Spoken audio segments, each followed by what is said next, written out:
Perkenalkan, nama saya Maya Teresia dengan NIM C0D018015 dari kelas perpajakan F akan menjelaskan materi akuntansi pajak mengenai aspek fiskal dari aset lancar berupa beban dibayar di muka.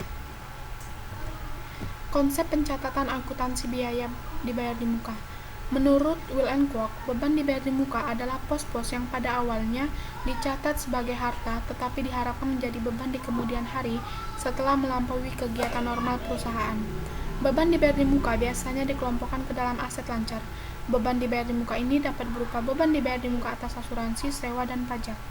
Untuk akuntansi komersial, pencatatan beban dibayar di muka dapat dilakukan dengan dua pendekatan, yaitu pendekatan harta dan beban. Asuransi dibayar di muka tidak dikenakan PPN maupun pajak penghasilan. Sewa dan penghasilan lain sehubungan dengan penggunaan harta. Mulai tahun 2009 sesuai dengan Undang-Undang PPh Nomor 36 Tahun 2008, Pasal 23 Ayat 1 huruf C, Angka 1, sewa dan penghasilan lain sehubungan dengan penggunaan harta, kecuali sewa dan penghasilan lain sehubungan dengan penggunaan harta yang telah dikenai PPh Pasal 4 Ayat 2 dikenakan PPh 23 sebesar 2% dari jumlah bruto. Berdasarkan Undang-Undang PPh Nomor 36 Tahun 2008, Pasal 23 Ayat 1A, besarnya pungutan dibedakan antara WP yang ber-NPWP dengan WP yang tidak ber-NPWP.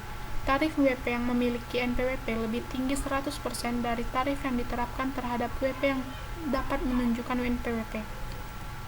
Sebelum tahun 2009, sewa dan penghasilan lain sehubungan dengan penggunaan harta dikenakan PPh 23 sebesar 15% dari perkiraan penghasilan neto. Sewa dan penghasilan lain sehubungan dengan penggunaan harta tersebut dibagi atas sewa atas kendaraan angkutan darat dan sewa atas aset tetap lainnya. Pajak dibayar di muka. Pajak dibayar di muka merupakan pembayaran pajak yang dilakukan pemotongan atau pemungkutan oleh pihak lain serta pembayaran pajak yang dilakukan sendiri oleh WP yang dapat diperhitungkan dengan pajak terutang PPh badan atau pajak keluaran WP. Pembayaran pajak di muka diakui sebagai aset bagi WP. Pajak dibayar di muka berupa PPh 22, 23, 24, 25 dan pajak masukan. Pajak PPh Pasal 4 Ayat 2 dari penyewaan tanah dan bangunan. Penghasilan yang diterima atau diperoleh orang pribadi atau badan dari persewaan tanah dan bangunan berupa tanah, rumah susun, apartemen, kondominium, gedung, perkantoran, rumah kantor, toko, gudang, dan industri dikenakan PPh final, yaitu PPh Pasal 4 Ayat 2 dengan tarif 10% dari jumlah bruto nilai persewaan tanah atau bangunan. Persewaan tanah atau bangunan akan dipotong oleh penyewa pada saat pembayaran atau pembebanan biaya, dan pihak penyewa tersebut yang akan membayar atau menyetor PPh Pasal 4 Ayat 2 tersebut ke kas negara dengan menggunakan surat setoran pajak, paling lambat tanggal 10 bulan berikutnya, dan melaporkannya ke kantor pelayanan pajak dengan menggunakan surat pemberitahuan. Masa PPh final Pasal 4 Ayat 2 paling lambat tanggal 20 bulan berikutnya. Pajak PPh Pasal 23 dari penyewaan kendaraan bermotor. Pada dasarnya, pajak yang berkaitan dengan sewa kendaraan ini adalah pajak penghasilan Pasal 23 atau PPh Pasal 23. PPh Pasal 23 didefinisikan sebagai pajak yang dikenakan penghasilan atas modal, hadiah, penghargaan, dan penyerahan atas jasa.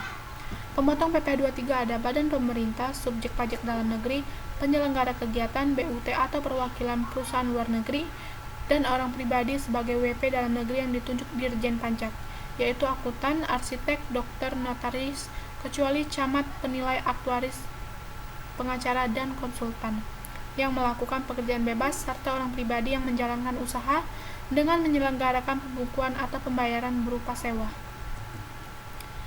Bukan objek pajak penghasilan 23 yang pertama ada penghasilan yang dibayar atau terutang kepada bank, sewa yang dibayarkan atau terutang sehubungan dengan SGU dengan hak opsi, dividen sebagaimana dimaksud dalam Undang-Undang PPh Nomor 36 Tahun 2008 Pasal 4 Ayat 3 huruf F, dan dividen yang diterima oleh orang pribadi sebagaimana dimaksud dalam Pasal 17 Ayat 2C, bagian laba yang diterima atau diperoleh anggota dari persebaran komanditer yang modalnya terbagi atas saham, persekutuan, perkumpulan, firma, dan kongsi, termasuk pemegang unit penyertaan kontrak investasi kolektif, SHU koperasi yang dibayarkan oleh koperasi kepada anggotanya, dan yang terakhir bunga atau imbalan lain yang diberikan atas penyaluran pinjaman dan pemberian pembiayaan, termasuk yang berbasis syariah.